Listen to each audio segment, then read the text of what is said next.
Sir, you there.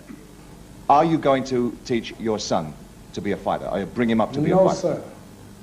My son is already, he's 2 years old, and we want him to learn 3 languages: Arabic, French, and Spanish. My son is going to, by the time he's where he is, we in America would have had what we call our independence by now.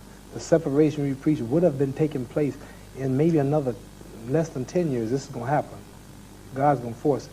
By then, he's going to be a hope to be a world traveler and interpreter, talking to other people. In French, many African people speak only French.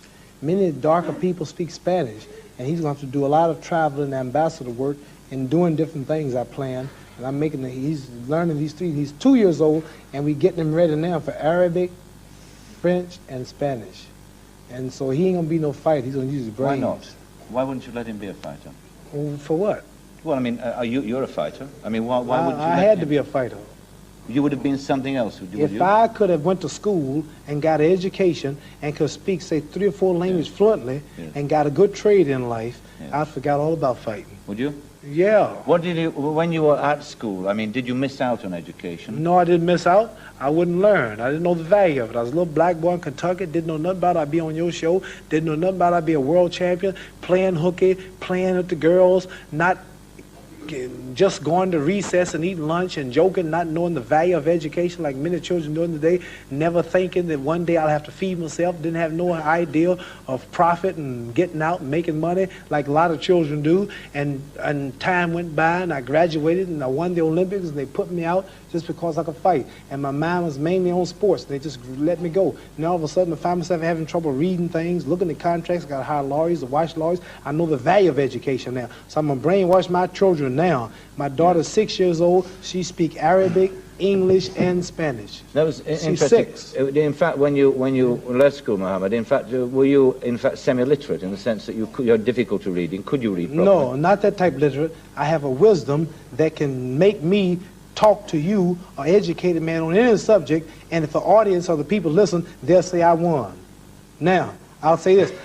No, I'm serious. I have the type of knowledge that Jesus had, Moses had, Abraham, Elijah, Muhammad. Men are illiterates according to your educational standard. Moses was so illiterate he couldn't talk. His brother Aaron talked for him. Jesus was a carpenter, know a lot. All of God's prophets were uneducated men. This is why he chooses them, because he wants nobody to take the credit for his success. He's God. He takes them empty and teach him. So I've been taught by Elijah Muhammad. I studied life, I studied people, and I'm educated on this. But when it comes to reading and writing, I'm not. I may be illiterate in that. But when it comes to common sense, when it comes to feelings, when it comes to love, compassion, heart for people, then I'm rich. Yeah. I wrote something once that says, where is man's wealth? His wealth is in his knowledge. For if his wealth was in the bank and not in his knowledge, then he don't possess it because it's in the bank. You understand? My wealth is in my knowledge. See, I'm a boxer, and I challenge. I love to come on your show because you ask me good questions. I really like a man like you. You asked me a question here that was good. Man, you didn't write that. It was already in the book. You just brought it out. You found that. See, ain't nobody else wise enough to go find that. See, I like people like you. You make me think. You keep me sharp because I'm a spokesman for my people. And I'm going to represent my people. And I don't want to be a bad representative. I can't be blind because the blind lead the blind. They all fall in the ditch. So I need people like you to match with them. George Foreman can't talk to you now. Joe Frazier can't talk to you. You'll eat him up. How you feel, Joe?